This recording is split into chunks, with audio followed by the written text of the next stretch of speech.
আর 5টা ইঞ্জিন গার্ডের মতো নর্মাল ইঞ্জিন গার্ড না, এটা বেশ প্রিমিয়াম একটা ইঞ্জিন গার্ড। 3টা দিক থেকে চ্যাসিস এবং বডির সাথে লাগানো। এর আগে নর্মাল ইঞ্জিন গার্ড ব্যবহার করছিলাম, বাইকটা নিয়ে একবার কাদার মধ্যে পড়ে যায়, তখন বাইকটা এখানে চাপ খেয়ে ইঞ্জিন গার্ডটা বেঁকে আমার এই বডিটাকে অ্যাফেক্ট করে।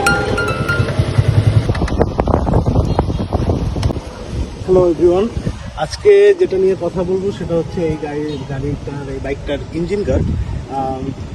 এই ইঞ্জিন গার্ডটা আর 5টা ইঞ্জিন গার্ডের মতো নর্মাল ইঞ্জিন গার্ড না, এটা বেশ প্রিমিয়াম একটা ইঞ্জিন গার্ড, বিকজ এটা অলমোস্ট 3টা দিক থেকে চ্যাসিস এবং বডির সাথে লাগানো এবং বেশ প্রিমিয়াম কোয়ালিটির একটা ইঞ্জিন গার্ড। আমি এর আগে নর্মাল ইঞ্জিন গার্ড ব্যবহার করছিলাম 2 পার্টের, যেটা নর্মাল রড দেওয়া থাকে, বাইকটা কেনার সময় ইনস্টল করছিলাম। বাট আমি যখন বাইকটা নিয়ে একটু কাদার মধ্যে পড়ে যাই, তখন বাইকটা এখানে চাপ খেয়ে ইঞ্জিন গার্ডটা বেঁকে আমার এই বডিটাকে অ্যাফেক্ট করে এবং বডিটার ভিতর দিকে চেপে যায়। তো তারপর থেকে আমি চাচ্ছিলাম যে একটা প্রিমিয়াম কোয়ালিটির একটা ইঞ্জিন গার্ড ইনস্টল করবো। দেন অনলাইনে আমি এটা দেখি, এটার অ্যাড দেখি এবং তাদের সাথে আমি কথা বলি। তারা আমাকে বেশ কিছু ছবি প্রোভাইড করে এবং ছবিগুলো দেখে আমার ভালো লাগছিল, এবং তারা আমাকে বলে যে বাইকের লুকস এবং সেফটি অনেক বেশি এনরিচ করবে।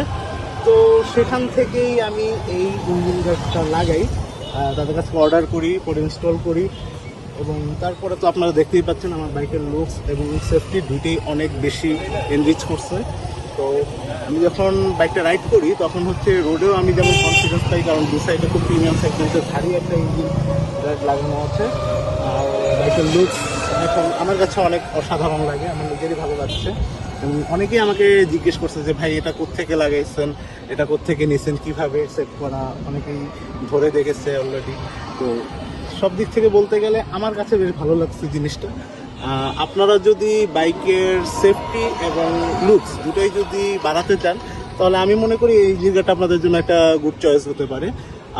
আর আমি যতদূর জানি জিক্সারের সবগুলো মডেল, ইভেন কিছু এফজেড মডেলের জন্য এটা মেবি অ্যাভেলেবল। তো আপনারা কথা বলে দেখতে পারেন। তো থ্যাংকস।